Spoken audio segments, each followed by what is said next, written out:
What time is it, Dion? Ring time, baby! Dogs in the house, Chris. Male bulldog. Whoa, man. Look at this. These guys breaking out their Super Bowl rings, their AFC. This is not my AFC championship ring. It's Dion's. Bring out the shades, too, Ken. There's too much bling out here, baby. MVP. It's just too much bling on this stage right now. Because it is state championship week. 12 different teams with a shot to win a state championship next weekend at Kroger Field. That's what it's all about. Every kid that ever played the game is waiting for this time right here. And high school is a first chance to do something like this. And, buddy, there's a bunch of excited kids that are going to be Friday, Saturday, Sunday in Lexington. What you think about service, Kid? Be on eBay by 1 a.m. I'm just joking, Dion. I know, baby. All right, well, we have two teams from here in the area that made it to Kroger Field, and they're going to play each other on Sunday. And let's discuss how they got there, because Trinity had a tough one on paper, it looked like, going to undefeated North Hardin on Friday night. And then we find out at about game time that the Trojans were without starting quarterback Manny Wimberly, but guys, Logan Coleman gets the start, and right out of the gate, he goes up top, and they go down the field and score on their first drive, and it looked like we might have a little bit of a ball game. Yeah, that was a thought. I mean, these guys have been battle tested all season long, Ken. Trinity has done a great job, and like you said, Logan Coleman came out 14 for 25, 176 yards, but just wasn't enough. Here's the biggest thing: they had 5 turnovers. That killed them. That's a major dagger. Now, the thing is that I always look at it with my guys, Coach, those Trinity Shamrocks. Those two running backs. Oh, yeah. Bradley West. Unfortunately, we didn't really see him up on the stat sheet too much, but Armand had 16 carries for 151 yards, 3 TDs, and also he caught a reception as well. And what about my man, the tight end, Coach?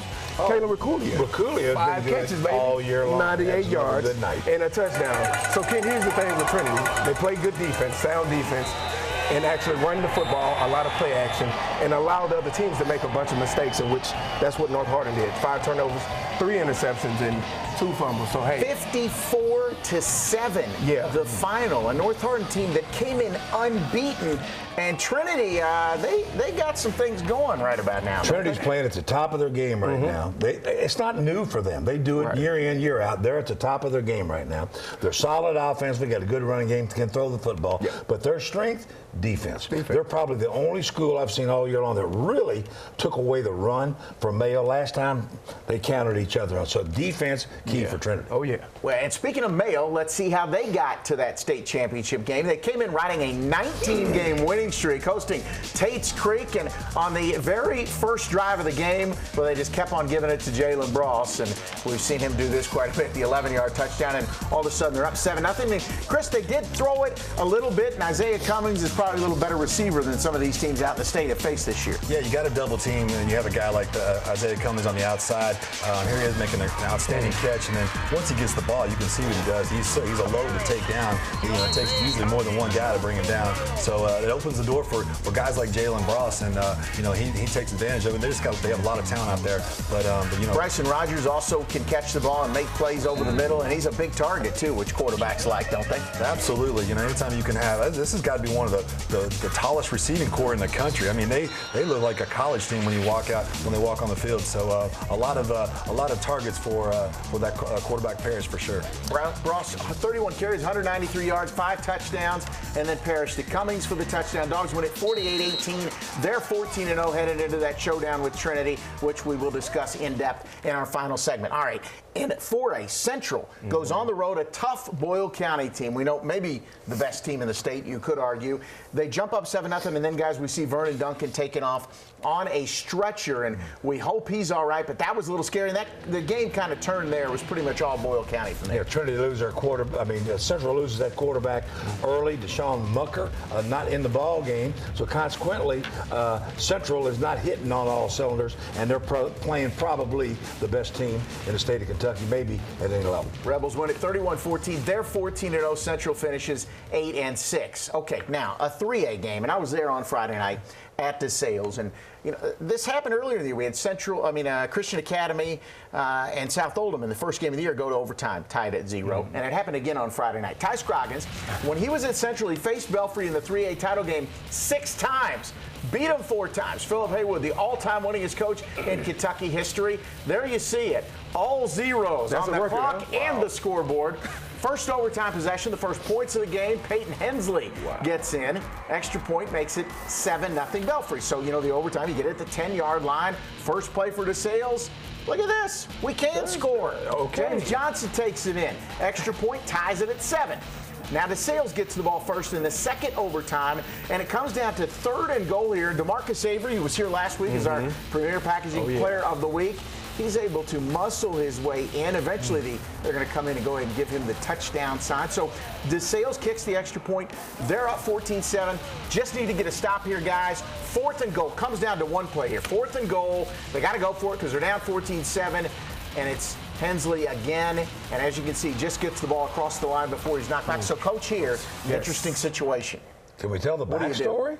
What do you do? The backstory is they had full intention of kicking it, sending it to a 3rd overtime. And listen, I know Philip Haywood. You can't talk him into doing anything.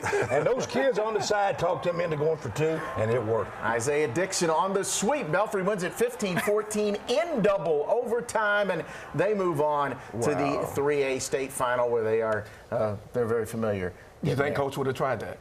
No, we've been in overtime. Are you serious, Coach? He'd gone at triple overtime, though. You got to go for 2, right?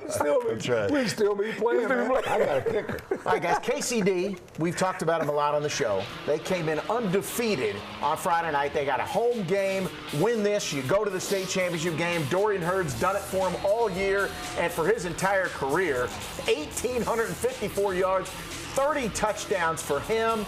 They were up 7-6. Now they're down. They go back up again as Drew Russell gets loose for the 61-yard score.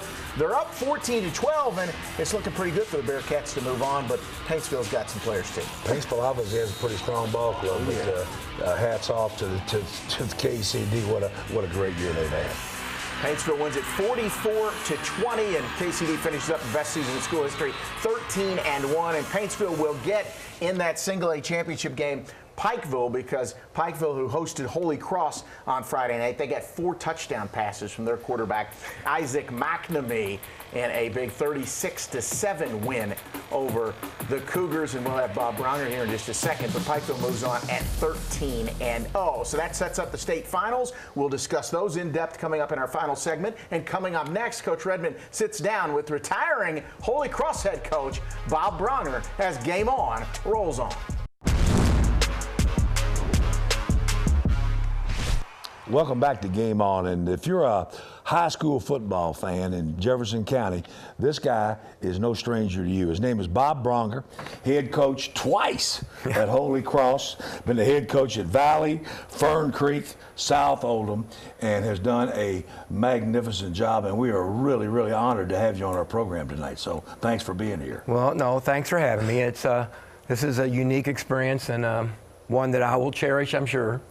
Well, you have a lot to cherish this year. You guys, 11-3, regional champions. I mean, kind of came from nowhere. You weren't picked in the preseason. I think you were picked 3rd in your district, not in the top 10 in Class A. All of a sudden, here you are, looking like you might be in the finals. You had an incredible run. I wanted to ask you, did you see this coming? Is this something that you saw happening, or did it just develop as the season progressed?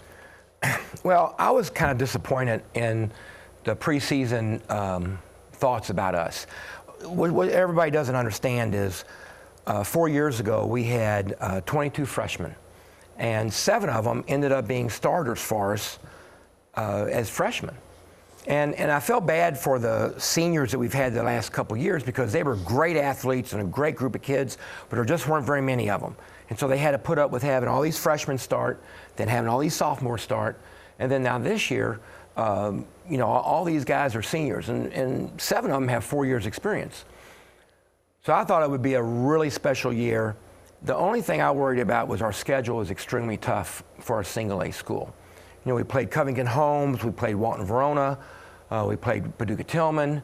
We played some tough teams. And then our district, holy cow, we had Bethlehem and Campbellsville. Fort Knox is very young. He has a lot of freshmen, sophomores he's playing, so I knew they would struggle a little bit. But the other two guys were tough. When you got a tough schedule, you better have tough kids to play there, and I'm telling you, you've got some. You got a quarterback named Chaz Garrity that just did an outstanding job for you this year. And Chaz starts for us as a freshman. Now, he starts middle linebacker and outside linebacker for us that first year as a freshman. As a sophomore, he stays on the outside linebacker position. And then now, he can throw the ball really well. And he's a big tall kid. He's about 6'3", weighs about 215. He can run. He can run. He runs strong. You think about it. You got a fullback leading or a tailback leading. They're both, 210, 215 pounds. And then you got a 215-pound quarterback running behind them. That's a load versus some high school linebackers. And I think we just saw your son running down the sideline there scoring one with two coaches. I think one of them might be you. I'm not sure. No, it's not. It's Coach Eric Dick and Mark New, our two offensive coaches. They were excited. And that was against Campbellsville, which was a huge game for us. So when he broke that, it kind of put us in the lead. Casey's a soccer kid, and he always long and short snap for us. He's very good at that. So with him, coming out, he said, Dad, I want to play something else other than snap. So we put him at wide out because he could only be with us half the time. He had to go to soccer practice. And he had a great season. He had a good year. And the touchdown, that's his first touchdown. And so he was excited. That's a special feeling. I know that feeling. Buddy. Well, I guarantee, I guess you do. He had a great running back, Luke Davis, yes. who we had almost every week on our highlights doing something good for Holy Cross. Luke is about 6'2". He weighs about 210, 215. Solid runner. Got great field position. I mean, he sees the field and makes great cuts. I was so proud of him. And he is, I think he's going to do really well at the next level. He's been a great player and put up some good numbers, I know, this year. And you got a fullback, middle linebacker, J.R. Perry, who you're really high on. Well, J.R., I made him the team captain. And as a linebacker, I don't know how many tackles he made, but he was amazing. He'd stuff the hole. And then at fullback, he helped Luke and Chaz and those guys, find holes. And he would blow up in there. Tremendous football player, just tough. Well, I know you're retiring this year. I'm going to take you back a few years, back to about 91. Okay. And this has to be a special game in your career. You're the guy that broke the 57-game winning streak of Trinity. That is a state record and still stands. I think we've got tape on. That had to be, as a coach, a special feeling in that ball game. And you can tell that's old tape there, brother. Oh, I know. I guess I see it now. Yeah, you know what? A lot of people don't know this, but Trinity was always loaded as far as I was concerned. They're a great football team, great program. They had a linebacker. In fact, I think you were coaching at Ballard that year with Chris Roberts. Chris Roberts. Yes, and I think because I think you beat us in the playoffs, but we were watching film. And Trinity had this linebacker that hit your fullback and drove him back into the backfield. And Coach Gary DeRoche, who I think is one of the greatest coaches ever, we turned the film off and said, And then Gary looked at me and said, you got to promise that you call an offense to protect our running back. I said, okay. So we really didn't even mention Trinity that whole week. We were prepared like we normally did. We never said a word about them, never dare say a word about winning, because as far as we were concerned, it's like, golly, I just hope we get through this. But our kids that night and that year, they believed so much. It was crazy. At halftime, they didn't even take their helmets off. Usually my guys playing Trinity or X, we'd walk in and it was like, all right, let's go. Come on, let's go. And they wouldn't get up off the ground.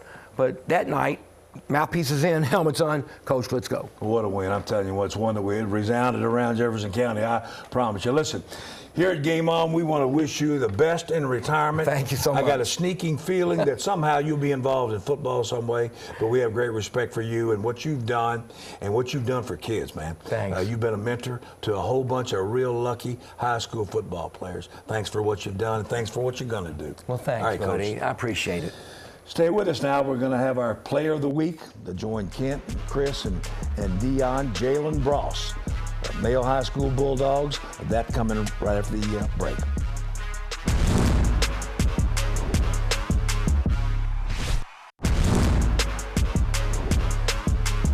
right, we're back with our Premier Packaging Player of the Weekend. He is a repeat winner. Jalen Bross has been here before, and guys, 31 carries, 193 yards, and only 5 touchdowns in their win over Tate's Creek the other night. Just too much. Kent, let's go back though. Kent, let's start over. Over what, 150, 200 carries this season, over 1,500 yards. Yes, sir. What you want to add in, 20 to 25 touchdowns? Talk to us about the season before we get all into the game. And how's your body feeling? How are you holding up? I'm feeling good. You know, every Sunday I go and do a pull workout, so you know it's kind of a professional thing. Okay. But yeah, I'm feeling good. You know, just waiting for this week to come. You know, really just when my brothers just come out, you know, play our game and. Handle business. Yes, sir. Well, I'm excited. We got the boss, Jalen Bross, in the house, male Bulldog. So I'm excited for this week. This game could be a little different than the first game. There were a lot of balls in the air in that first game. Seems like we're kind of now getting towards the running game a little bit more. Tell me about the dynamic of this next game against Trinity. Maybe more of a run game, and that obviously puts the ball in your hands. Really, we're just gonna come out, you know, just really game plan it, you know. Don't know if we're going to run the ball, pass the ball, just kind of figure it out. Secrets here, Chris. What are you doing? Just kind of figure it out, you know, just put a win on our hands. I tell you what, the last 3 weeks, you have been carrying the load. You have over 30 carries in every game, and then if we go Friday night, you had 31 carries coming off all those carries you had against St. X, the 5 touchdowns, and then the week before that it was against Mayo. You getting used to toting the ball that much? You know, it's one of those things, you know, I love tilting the ball, really just, you know, having fun with my teammates. Baby. Yeah. He got you got a cross. Okay. Yeah. Yes, sir. Yeah, I've looked at that so many times, you know.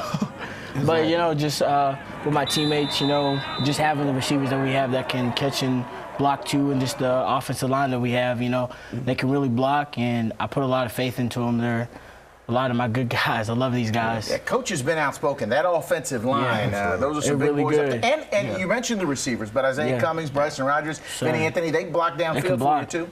And they can really catch the ball too. You know, we got really spread everywhere. So. Well, Jalen, check this out. You're about 7 days away from possibly getting one of these. A Super Bowl ring? Yeah, that's his own ring. It's good for His own ring. A Super Bowl ring? I don't want to let him hold That's this. what I See what this high school ring may feel like. You know, you're about 7 days away from it. What is the mindset as far as you and your teammates? What's the thought process right about now? Really just to finish the season the best way we can. Just coming out and just handling business the best way we can and working hard the last week. So. Yes, sir. Yeah, you know right it's going to here. be a dogfight, right? It's going to be a male Trinity. Y'all went to double overtime the first game. You know it's going to be a grind, so I guess you got to be excited about you know, the game coming up. I'm excited for it. Really excited for it. It's gonna be a game. All right, that is 2 o'clock on Sunday. We'll talk more about that when we return. Jalen Bross, our Premier Packaging Player of the Week, and it's on tape now. If Mayo beats Trinity on Sunday, he gets one of Deion's Super Bowl. Oh, yeah. We'll be back with more of Game On.